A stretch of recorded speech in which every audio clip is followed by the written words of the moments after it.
faire tomber le pays dans le chaos? En tout cas, quand on voit la barbarie avec laquelle la répression a été menée hier, on peut le penser. Mais nous avons dit dès le début, nous ne nous prêterons pas à ces élections qui pour nous n'ont aucun sens. C'est clair, quelle que soit la violence avec laquelle ils vont tenter de réprimer, parce que nous ne sommes pas dans la logique de la violence. Nous avons dit que, aux conditions actuelles, nous ne participerons pas aux élections et nous assumons. Nous ne sommes pas là pour servir de faire valoir à un régime qui veut mener des élections dans la logique d'un coup de force. Nous ne sommes pas là pour servir de lièvre à ce régime. C'est avec sérénité que nous abordons la phase actuelle. Ils prétendent être en campagne. Nous utiliserons la période pour faire une contre-campagne. C'est très clair pour nous. Combien de morts encore faudra-t-il? Ça, je crois que la question, il vaut mieux l'adresser au régime. Nous sommes les menus. Nous disons que nous ne voulons pas prendre part à des élections. Nous voulons expliquer aux populations qu'elles ne doivent pas se présenter à des élections. Nous ne voyons pas où est la violence. En tout cas, la violence n'est pas dans notre camp. Mais c'est clair, nous sommes fermes.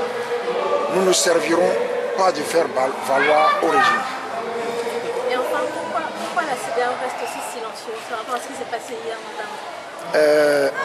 Parce qu'il y a au moins 3 morts. Au moins 3 morts. Et je ne comprends pas très bien le silence de la CEDEAO dans les circonstances actuelles. Alors, la question, il vaut mieux la poser également à la CEDEAO. Pourquoi elle ne dit rien?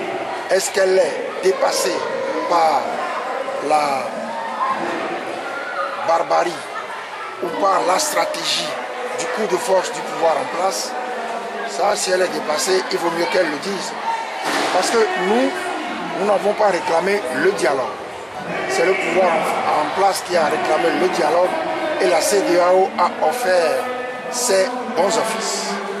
Alors, si elle se tait dans les circonstances actuelles, il vaut mieux qu'elle le dise et que nous retournions à nos occupations. Quand je parle de nos occupations, c'est la mobilisation populaire. D'ailleurs, que nous avons reprise. Monsieur le Président, si vous voyez que voilà, il y a d'autres partis politiques de l'opposition qui sont dans la course aujourd'hui, et s'il arrive que vous n'arrivez pas à les arrêter de ne pas procéder aux élections le 20 décembre, vous ne voyez pas que voilà, lorsqu'ils vont ils vont essayer de vous arracher le titre de... Est-ce que vous croyez que je suis en politique pour revendiquer ou pour courir derrière le titre de chef de file de l'opposition? J'ai œuvré pour que l'opposition, dans les circonstances actuelles, ne participe pas aux élections. C'est en toute connaissance de cause. Non, ne nous amusons pas avec ces choses.